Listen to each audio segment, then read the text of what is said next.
Bonjour à tous, chers auditeurs, Oscar Galapagos avec vous pour partager avec mon public chéri une tournée que j'ai faite récemment dans quelques pays du Proche-Orient. Ce Proche-Orient à la fois proche et lointain, simple et compliqué. J'étais au Liban il y a quelques temps et alors donc la porte d'entrée du Liban étant Beyrouth, j'étais à Beyrouth et j'ai été voir le musée national libanais de Beyrouth. Alors c'est un musée fort sympathique, c'est un petit musée en fait qui se visite en 2 heures de temps. Et c'est le type même de musée dont la taille permet de tout voir, hein. En 2 heures, on a le temps, 2 ou 3 selon, on a le temps vraiment de tout voir, de s'arrêter devant chaque œuvre exposée. C'est un musée donc de petite taille, présenté dans un monument assez qui fait antique de l'extérieur et puis qui est assez moderne, assez spacieux. Tout ça, c'est une muséographie assez moderne. Et c'est intéressant à plusieurs aspects ce petit musée charmant, parce que tout d'abord c'est le symbole du Liban. Effectivement, le Liban, c'est un tout petit pays, hein, c'est une petite nation qui rassemble de nombreuses communautés, comme vous le savez très certainement. Il y a des musulmans sunnites, il y a des chiites, il y a des chrétiens, mais alors différents types de chrétiens. Il y a des chrétiens maronites, des grecs orthodoxes, des protestants. Il y a aussi des druzes, qui est une communauté assimilée à l'islam. En fait, il y a pas moins de 17 communautés officiellement différentes qui cohabitent ou qui coexistent, on va dire, à l'heure actuelle sur ce petit territoire libanais. Et c'est aussi un petit territoire qui a vu se succéder différentes civilisations depuis quasiment les débuts même de la civilisation en Mésopotamie. On trouve sur le territoire libanais et donc dans le musée national libanais des traces des civilisations égyptiennes, des Assyriens, des Perses, des Grecs avec la période hellénistique, des Phéniciens bien évidemment, bien avant les Grecs, même contemporains eux, des Égyptiens et des Assyriens, des ruines romaines, hein, on pense par exemple avec ces célèbres et magnifiques ruines de Baalbek ou la ville de Tyr également. Il y a aussi eu la présence ensuite de l'Empire byzantin, puis des musulmans, des Omeyyades, des Abbassides, des Fatimides, de toutes les dynasties qui se sont succédées les unes aux autres et qui ont pris le contrôle de ce pouvoir jusqu'aux Ottomans.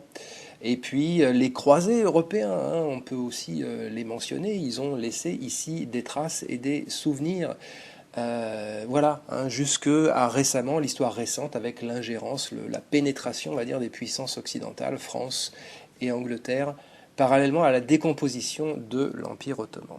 Donc c'est un petit territoire, le Liban, mais qui abrite comme une synthèse de ce que l'humanité aura produit comme civilisations différentes et concurrentes aussi les unes des autres, hein, l'une chassant et remplaçant l'autre. Mais ce petit musée, donc, est le témoin de ça, hein, de cette histoire riche et mouvementée, dont en Europe on a une connaissance assez vague, à la vérité. Mais c'est aussi un symbole fort du fait des événements historiques beaucoup plus récents, c'est-à-dire la guerre civile qui a ravagé le pays entre 1975 et 1990. Le musée a été fermé pendant cette guerre et les conservateurs du musée ont lutté pied à pied pour défendre, pour préserver et pour sauver le patrimoine dont ils avaient la garde. C'est-à-dire qu'ils ont soigneusement rangé, archivé dans les caves, hein, et mis sous clé des centaines de pièces, des pièces de petite ou de moyenne taille.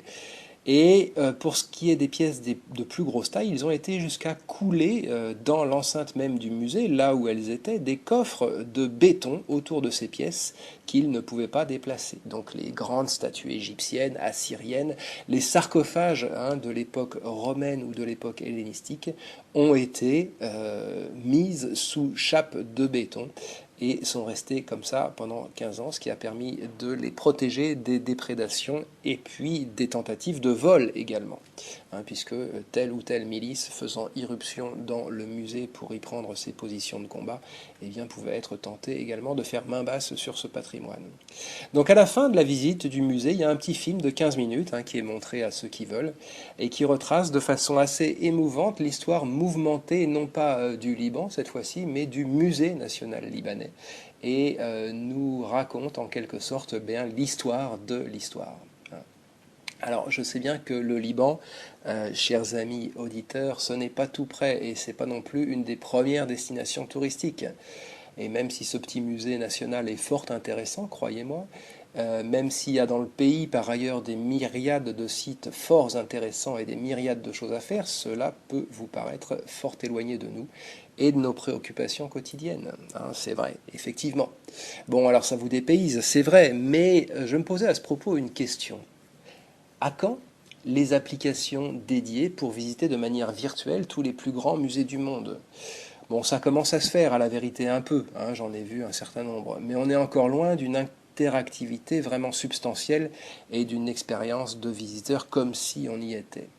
Et puis ça c'est pour les musées, mais à quand les applications dédiées pour visiter de manière virtuelle les sites archéologiques eux-mêmes? Imaginez un peu une visite à la carte sans vous déplacer de chez vous ou en allant simplement dans un endroit équipé pour ça, près de chez vous, et où vous pourriez visiter des sites aussi fameux que Baalbek par exemple, ou Tyr, ça c'est pour le Liban, mais ensuite qu'est-ce qui vous empêcherait d'aller faire un tour dans le site de votre choix et d'aller pour comparer par exemple à Pompéi, à Rome, sur le Parthénon, à Athènes? Et puis y aller non seulement pour voir, pour les voir ces sites dans l'état de ruine où ils se présentent de nos jours, mais également qui nous interdirait, qui interdirait ces petits génies de la 3D de reconstruire, par la magie dont ils sont les détenteurs, les sites à la semblance de ce qu'ils étaient à l'époque, et qui les empêcherait également d'y projeter des personnages virtuels qui ressembleraient à ceux qui peuplaient effectivement les lieux et au milieu duquel on pourrait, nous, avec nos lunettes, avec nos, je sais pas, nos gants tactiles, notre expérience 3D intégrale, eh bien on pourrait s'y mêler et on pourrait y interagir. Donc la réalité virtuelle rejoindrait ici, ce que j'imagine, la culture antique, la mémoire du passé, et signerait également au passage la faillite économique des tours opérateurs et des compagnies aériennes. C'est vrai que ça ferait un gros changement proche du téléchargement de la musique pour l'industrie du disque. Le tourisme international sans bouger de chez soi ou sans bouger de son studio personnel.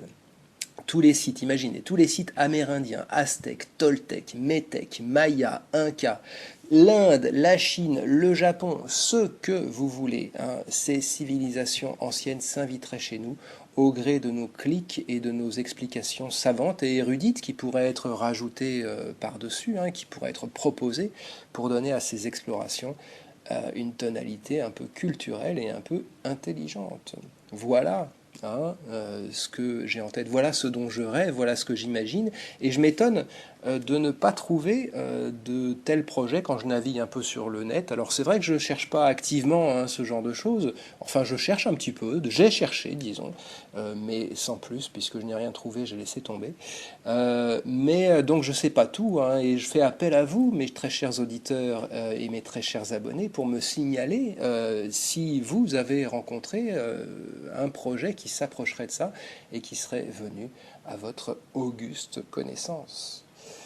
En attendant, eh bien, cette ère prochaine de la virtualisation totale du réel, nous aurons encore besoin pour quelques années de nous déplacer physiquement, de prendre l'avion et puis d'écouter les rapports de personnes qui y ont été et de regarder les photos de gens qui ont photographié les choses. Et j'ai encore quelques années, mes amis, mais je pense que je n'en ai pas de nombreuses, quelques années pour œuvrer dans cet intervalle à vous évoquer humblement ces lointaines merveilles du passé et ces déplacements qui valent la peine.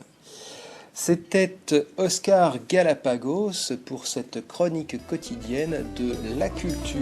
C'est de la mienne et gardez-vous-en.